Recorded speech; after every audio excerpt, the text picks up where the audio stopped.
এক মাসের ব্যবধানে কমেছে দেশের বৈদেশিক মুদ্রার রিজার্ভ।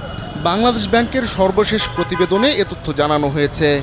আন্তর্জাতিক মুদ্রা তহবিল IMF-এর হিসাব পদ্ধতি BPM-6 অনুসারে দেশে এখন নিট রিজার্ভের পরিমাণ ১,৯৫৬,৭৫,৫০,০০০ বা $১৯.56 বিলিয়ন, আর গ্রস বা মোট রিজার্ভের পরিমাণ ২,৪৬,৮৪,৮০,০০০ বা $২৪.67 বিলিয়ন। গেল ২৯ আগস্ট নিট রিজার্ভ ছিল ২,৫৪,৫০,৬০,০০০ বা $২০.54 বিলিয়ন। একই সময়ে গ্রস রিজার্ভ ছিল ২,৫৫৬,৬৮,৯০,০০০ বা $২৫.56 বিলিয়ন। ইডেন বে কক্সবাজার সমুদ্র সৈকতের উপর নিজেদের একটি ঠিকানা। মাত্র ৫ লাখ টাকায় আপনিও হয়ে যেতে পারেন এই হোটেলের মালিক। অর্থাৎ এক মাসের ব্যবধানে রিজার্ভ কমেছে $৯৭,১০,১০,০০০।